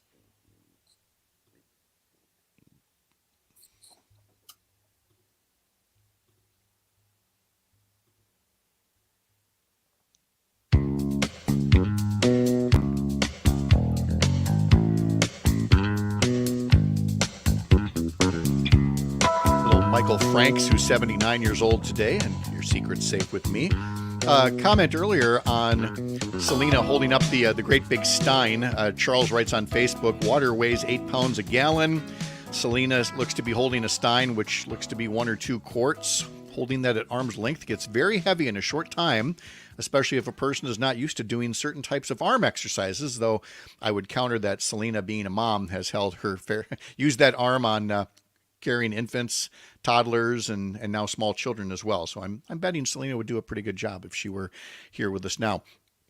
Now, everyone who's here on Friday mornings knows that at this time, 7:30 on Fridays, we spend a few minutes visiting with Mark Jacob, a former editor at the Chicago Tribune, as we channel some of the other national media critics, and we try to get a few of the talking heads and scribes out there to figure it out faster, that they should be actively on the side of democracy and truth and telling the full story of corruption, and stop trying to engage in both sidesism or try to appear that you're above it all, because you're only hurting. You're not helping your audience when you do that. And so in a moment, I'm going to bring our friend Scot Ross back in to pick up on this both nationally and in the media we consume here in Wisconsin. But before I do that, I want to take note that Up North News, which is a separate newsroom from the Civic Media Radio Network, but Up North News, for the nearly 4 years we've been around, has always been very upfront about our center-left, fact-based values. If you go to our About Us page We tell you our values so that you know the prism through which we view the actions of people who are shaping policy and public opinion. The alternative is that a newsroom tells you they're unbiased, but they actually don't tell you how an editor, a publisher, a manager, an advertiser is influencing what the audience sees. You know, a newspaper could appear to be right down the middle, but if the editor is a right winger and doesn't tell you so, it's very easy to make that product look a certain way and have the audience think the coverage is straight and true when it is not. And bias isn't always political. Sometimes it's about economics or trying to stay connected to the powerful by not offending them. Fortunately, Scot Ross is here, and he has never shied away from offending anybody if they are standing between the public and the facts, or a fuller accounting of the facts than what someone is presenting. He has called out media types of all stripes. Although it's usually conservatives, more than a few progressives have taken a dart or two, and that is a good thing for all of us on the whole. Scot Ross, good morning. Hey, Pat, how are you? Thanks for having me.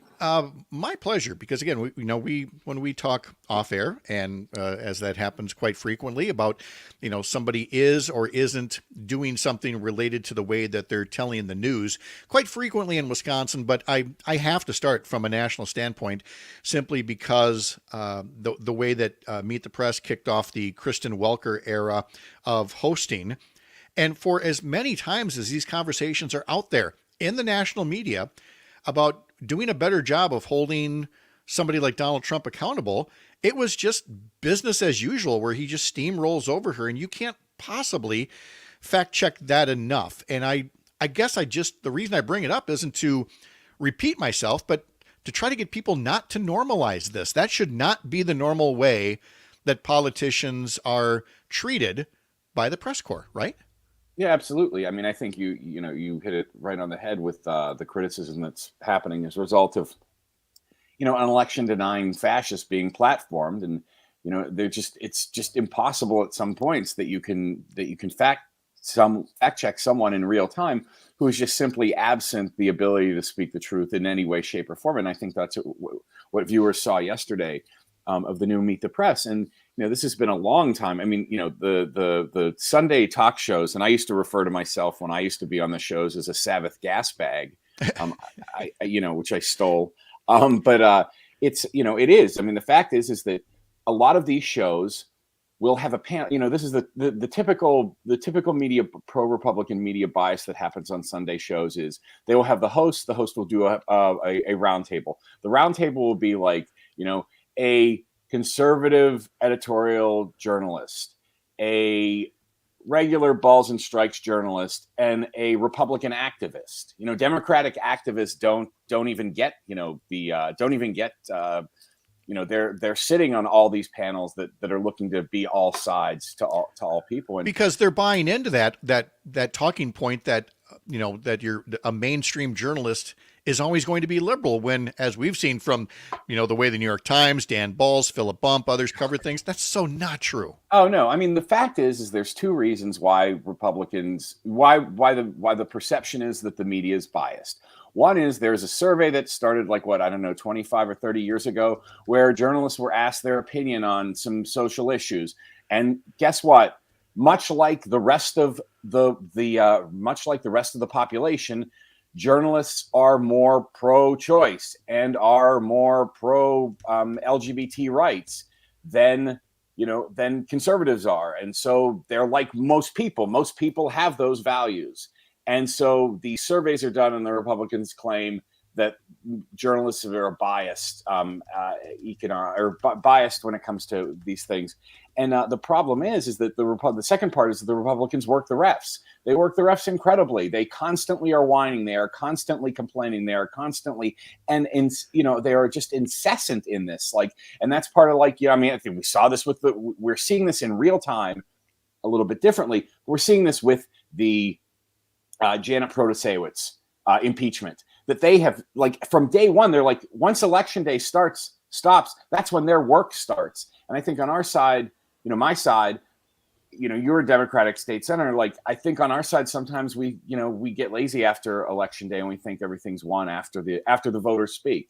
And that's not necessarily the case.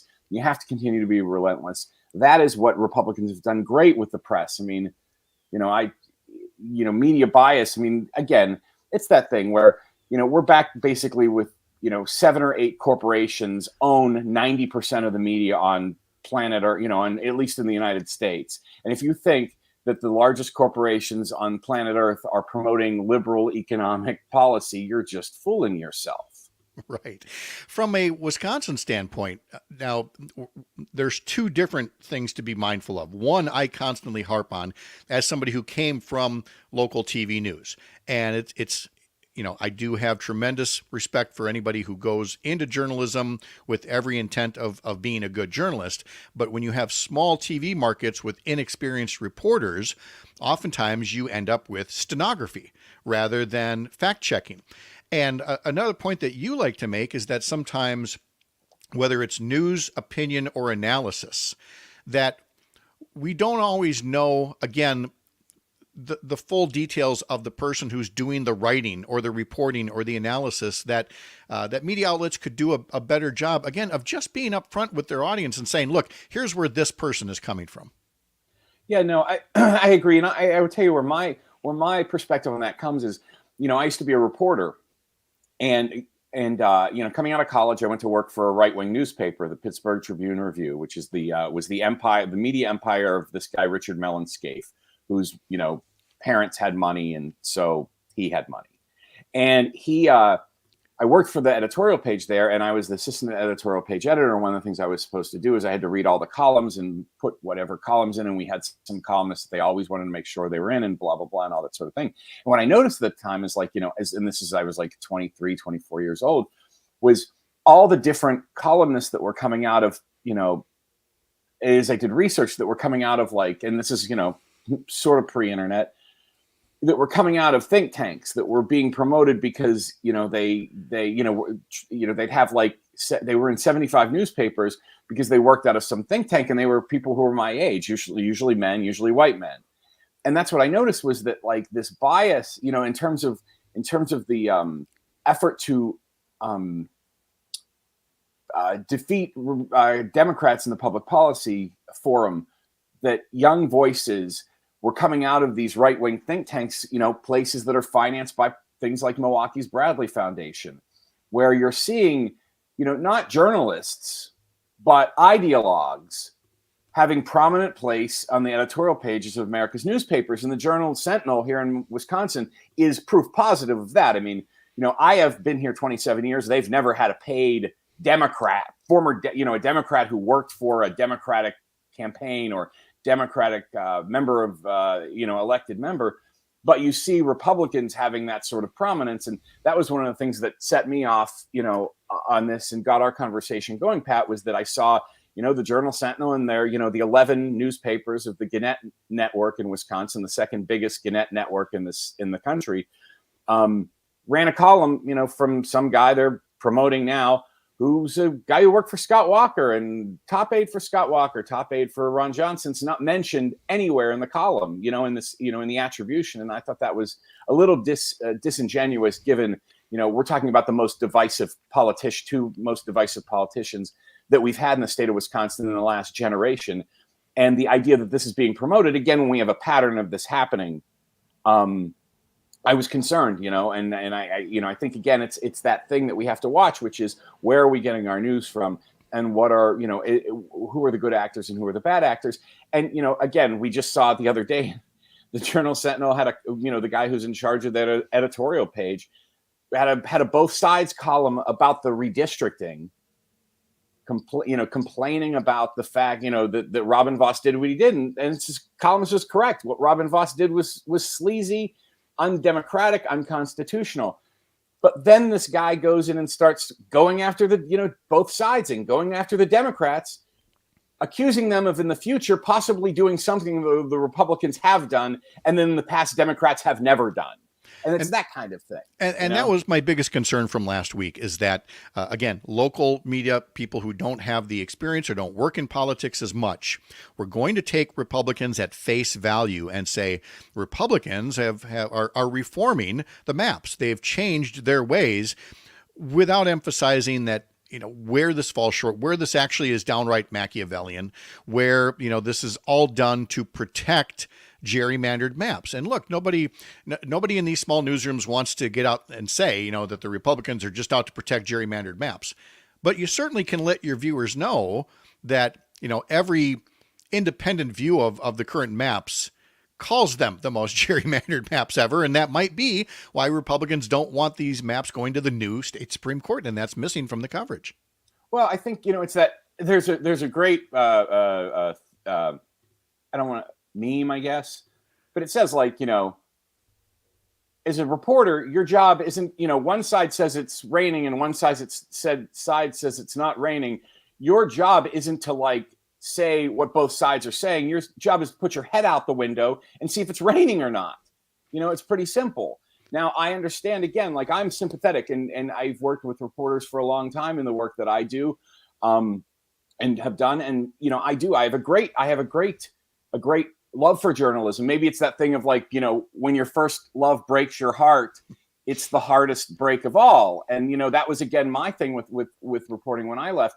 But I do also recognize that there are places in which we're falling short.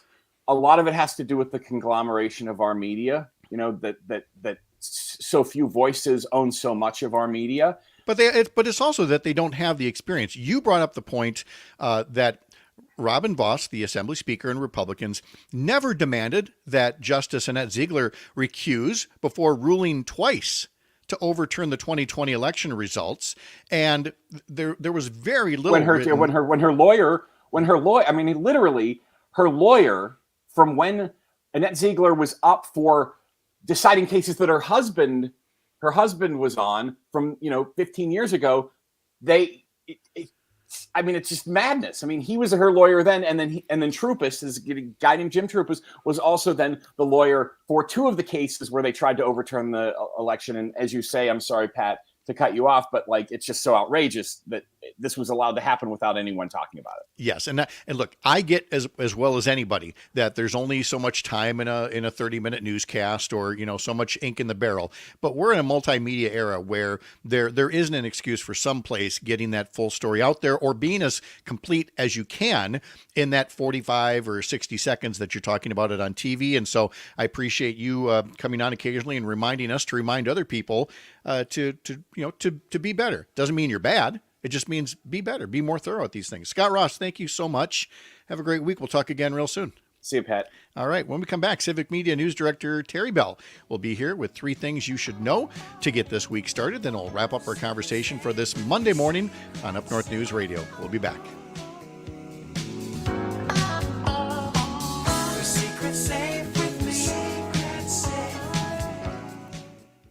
And we are out. Thank you so much. Hey, I don't know how you thought that went, but if you want to turn this into something, bi-weekly or monthly, just say the word. Okay. All right, cool. So, all right. Thanks for it good. all. We didn't even get to student loan debt or DEI. That's so okay. that's why I definitely want to get you back for those things soon. All right, buddy. I'll talk to you later. See ya. Thank you. Bye. Okay, see you. And then there's Terry Bell, who, I'm sorry, I probably can't hear you during the He's on now. break here. Oh, Hi. are you there now? There, Hey, Pat. Terry. How's it Hi. going? Good Yep. morning. Mm-hmm. Good morning.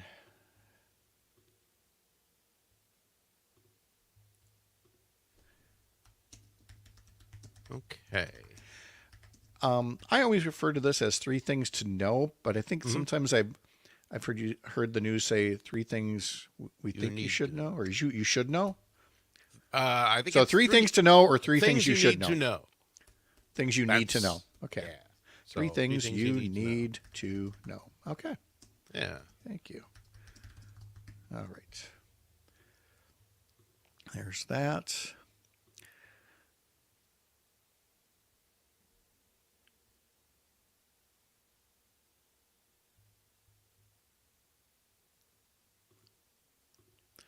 Got to go get my volleyball notes. There we go. Oh, yeah.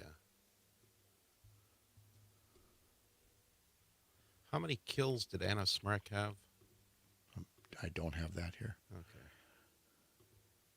Let me refresh my memory.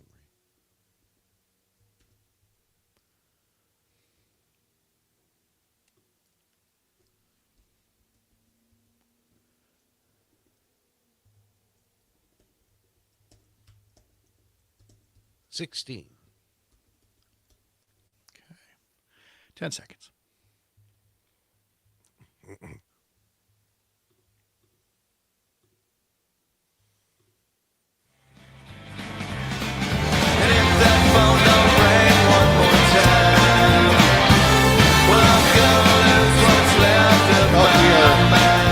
are hearing the old 97s. We know we're going to hear from Terry Bell in just a sec.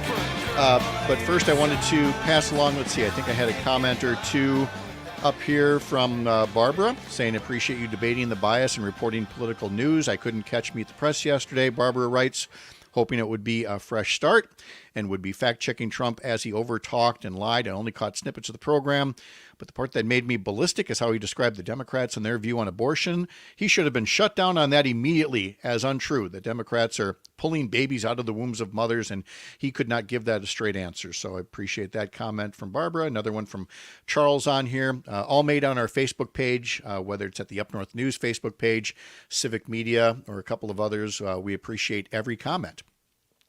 Coming up next, depending on your Civic Media station, you'll be hearing Earl Ingram in Waukesha, Green Bay, and Racine, Stu Daniels in the Chippewa Valley, La Crosse, Hayward, and Oshkosh, Chad Holmes in Wausau, Stephanie Miller in Madison, James J. and the gang in Wisconsin Rapids, and they are all followed by Kristen Bry, and as goes Wisconsin. Then the new news, which a guy that plays a little bit of a role in that would be the news director of Civic Media, and that's Terry Bell. How are you doing? I'm great, Pat. Good morning. Good weekend? Yeah, I had a really nice weekend. I did one of my favorite things. I officiated a wedding Saturday. You officiated a wedding? Yeah. Oh, man. That's so Anybody cool. who gets a chance to do that. And in Wisconsin, it's not that hard to get legal to officiate a wedding. By all means, if you're ever asked, do it. It's one of the most wonderful things you'll ever do. That is very cool. Yeah. And before we get to three things you need to know to start the week, as you know, Terry is, big Badger volleyball fan. Oh, yeah. Volleyball fan overall, but the Badger women top ranked. They dropped the first two sets in Florida yesterday against the number 3 team in the nation and then stormed back. And the Badgers now have their 9th straight win to start the season. And it was Florida's first loss of the season. But just as important, Terry, was... it seems like everywhere the Badger women are going, they're setting records. Attendance records. Everybody wants to come out, and that's what happens when you're number one. Everybody wants to come out and see you. The other teams all bring their best game and want to beat you. Yeah, this was for the University of Florida, a home attendance record, 10,363. Wow. I want to say, and they play their games in their basketball arena. So that would be like Badger volleyball playing their games at the Kohl Center for all their home games. But by far, this was the biggest crowd they'd ever had in that room. And now, so the volleyball team will play next on Friday evening at Northwestern. And by the way, quick reminder, the Badger football game is also Friday night this week at Purdue.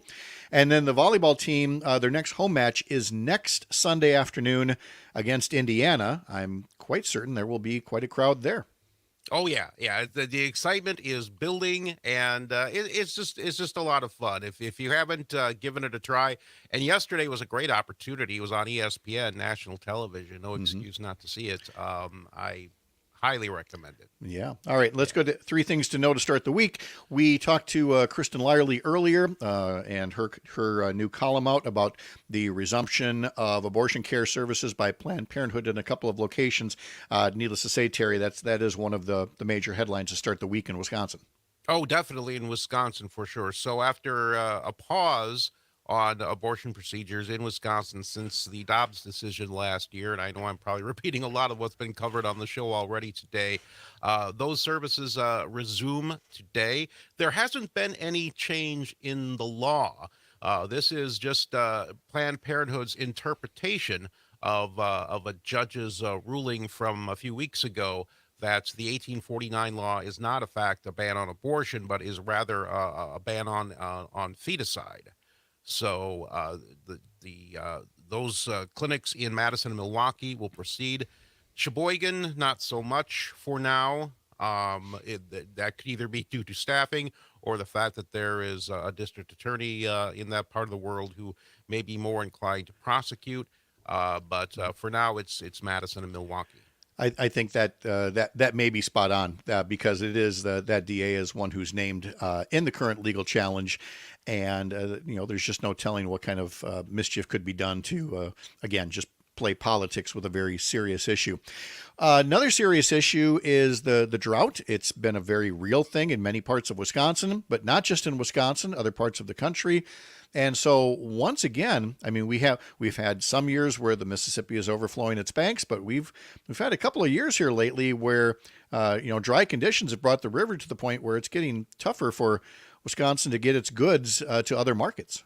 Boy, and this goes to show. So not only has the drought decimated crops themselves, but now it's getting time to ship them.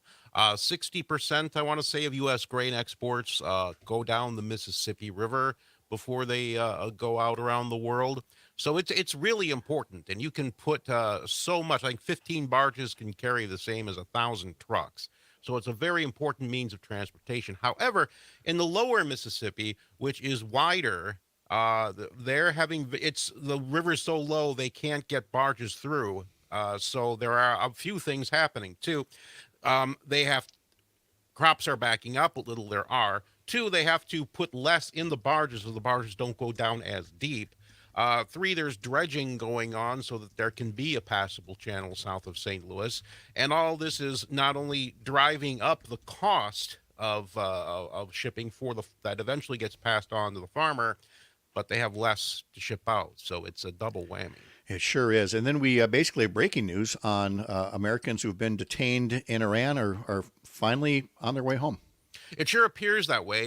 They are at the airport in Tehran, and I assume that that's a very close step for them to be released. Some of them have been detained for up to 5 years, and it's a negotiation that's been going on a long time between Tehran and the Biden administration. There's a little bit of controversy around the terms of this release. It involves $6 billion in money that is being exchanged. But that money, how Tehran spends that money, will be very, very closely monitored. So we'll see how that goes. But some Americans who have been held a long time hopefully are coming home today. Hopefully, and the thing that I really hope that our politicians are mindful of, and some already have proven not to be, is this is a positive moment, especially for those families, and that, as they should know, in no negotiations do you get everything that you want. And if you're speaking out against something simply to play partisan politics, and you would have said the opposite thing if your party were in the White House, just shame on you. Let's take a moment to enjoy the positive nature of this news. Civic Media News Director Terry Bell with 3 things you need to know to start the week. Terry, thanks so much. We'll talk to you later on. Thank you, Pat. And of course, you got the 8 o'clock news coming up all across the Civic Media Radio Network. That's it for today. Coming up tomorrow, we're going to have Madison Mayor Satya Rhodes Conway, who's going to talk about infrastructure investments and clean energy jobs, the kinds of things that are happening because of what the Biden administration and a Democratic Congress were able to get done in the first half of his term. Remember, you can stay up to date by signing up for our newsletter at UpNorthNewsWI.com, and you can follow me on social media, Pat Kreitlow Up North on Facebook, Pat Kreitlow on Twitter. Very nice to have you here for today. Remember, wherever you are, all of Wisconsin is America's true Up North, and we're glad you could be with us for a while up here on the lake. Have a great Monday. See you tomorrow.